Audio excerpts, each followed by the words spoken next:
Hello again, YouTube. It hasn't been that long since the last incident with Little Karibo, but once again, YouTube has forced me to speak out. The victim this time is not Little Karibo, but MasakoX, the maker of the Naruto Abridged Series. Unfortunately, this situation is not as cut and dry as it was in the issue of Little Karibo. MasakoX has never been quite as meticulous as Little Karibo with citing the proper owners, and the Naruto Abridged series contains a little bit more controversial material than the Yu-Gi-Oh! Abridged. I was unable to find the reason why YouTube banned him, so we're kinda working blind here. This is just some general advice and information, in lieu of a more specific plan of action. First, the known facts. 1. MasakoX was suspended from YouTube sometime in the last couple of days. 2. He and Vegeta3986 are the makers of the Naruto Abridged series. His videos do not in any way violate the Japanese copyright laws. His videos fall into a legal gray area in the United States. The American company who dubs the work owns the right to the series, which means that any use of the Naruto anime could be construed as a copyright violation.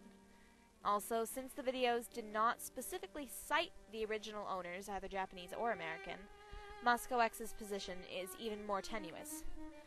Now, before you reply to this video about how unfair the law is, remember, I don't make the law. I don't like it any more than you do. I'm just reporting the way things are. 5.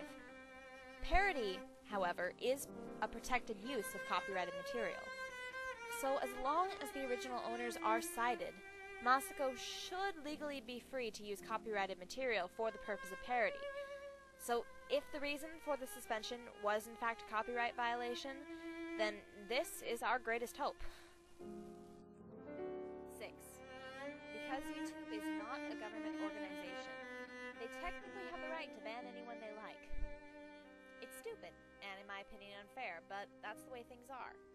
We cannot say that YouTube had no right to ban MasakoX because, technically, they did. Alright, so that's the situation. Now, on to the advice.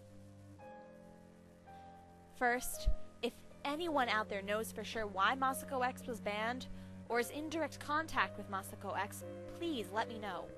I can offer more specific advice once I have more information, which would be a lot more effective than what I have now. Secondly, there is one really excellent forum for making our voices heard. Leave a comment on YouTube's user profile. The address for this can be found in the description of this video. Here's a sample response. YouTube. Recently, the user MasakoX was suspended. Although the reason for his suspension has not been publicized, I believe that it may have been because of alleged copyright violations. MasakoX's videos were parodies and as such are a protected exception to the standard American copyright laws. He was not out to make a profit from someone else's material, nor was he attempting to claim someone else's work as his own. Though some videos lacked sufficient citation, this is not a reason to take such drastic action. If this is the issue, citations can easily be added. Therefore, I am respectfully requesting that his count be reinstated. K-chan. Remember, if you are going to send a response to YouTube, you have to keep your writing clear, respectful, and correct. This means correct and relevant information, no name-calling or swearing, and correct spelling and grammar. In order to be taken seriously, we have to write like we are serious. Yeah, I know I said this before when Little Karibo was banned, but it bears repeating. Finally, let's not forget that MasakoX has been expecting this for a while and took steps to ensure that we could still view his work. The Naruto Abridged series is available in its entirety at Dailymotion. The address for this can be found in the description of this video.